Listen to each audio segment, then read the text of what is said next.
Yes, welcome to all of you. तो हम लोग आज ऐसे टॉपिक के बारे में बात करने वाले हैं जो बिहार पुलिस में आपको कहीं ना कहीं जो है क्वेश्चंस मिलेंगे ही मिलेंगे, क्योंकि ऐसे क्वेश्चंस के बारे में ऐसी बातें हम लोग करने जा रहे हैं इस टॉपिक के बारे में जो कि फिजिक्स में भी रहा करता है और केमिस्ट्री में भी रहा करता है, भौतिक शास्त्र में भी रहा करता है और रसायन शास्त्र में भी रहा करता है। और यह है परमाणु के बारे में। परमाणु संरचना के बारे में जानना जो है अपने आप में भी सुखद रहता है, लेकिन एग्जाम में भी आपका आता है, ये सबसे बड़ी बात है। और कहीं ना कहीं किस्मत आपका फिजिक्स में या केमिस्ट्री में मैच करा ही देगा, तो ऐसे क्वेश्चंस को तो और अच्छा से कर लेना चाहिए। देखिए, हम लोग शुरुआती दौर में जब डाल्टन ये बात का जानकारी दिया कि पदार्थ का जो सबसे सूक्ष्म कण हुआ करता है जिसको परमाणु कहा जाता है, तो शुरुआती दौर में डाल्टन के पास बहुत सारे विचार नहीं थे, बहुत सारे प्रैक्टिकल वगैरह हुए नहीं थे, उतने टेक्नोलॉजी डेवलप नहीं थे। तो परमाणु के बारे में वो माना कि अविभाज्य है, मतलब उसको तोड़ा नहीं जा सकता है।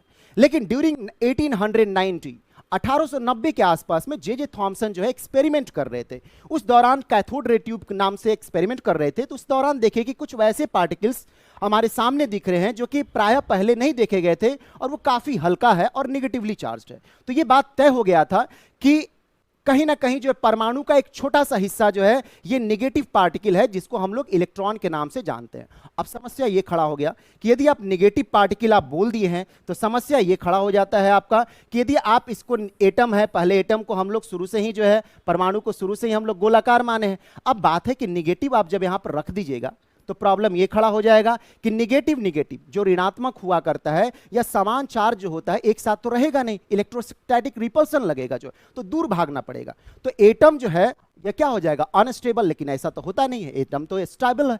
तो फिर प्रॉब्लम ये क्रिएट हुआ कि ये इलेक्ट्रॉन आखिर रहता कैसे है जो, और यहीं से जो है परमाणु संरचना का नींव जो है रख दिया गया, जो कि शुरुआती दौर में जे थॉमसन के द्वारा नींव रखा गया। हालांकि कुछ त्रुटियां थे, लेकिन विज्ञान में कुछ त्रुटियों को हम लोग जो है आगे का अवसर के रूप में मानते थे। तो थॉमसन के द्वारा जो है प्लम पडिंग मॉडल दिया गया। इसमें कुछ त्रुटियां जो थे, काफी भयानक ऐसे त्रुटियां थे, तो उस त्रुटि को दूर करने के लिए रदरफोर्ड के द्वारा जो है एक्सपेरिमेंट किया गया, जिसको रदरफोर्ड स्कैटरिंग एक्सपेरिमेंट बोलते हैं। आज हम आपको जो है as a introduction, as a demo हम आपके सामने बातों को रख रहे हैं, जिससे आपको इंटरेस्ट होता हुआ चला जाए।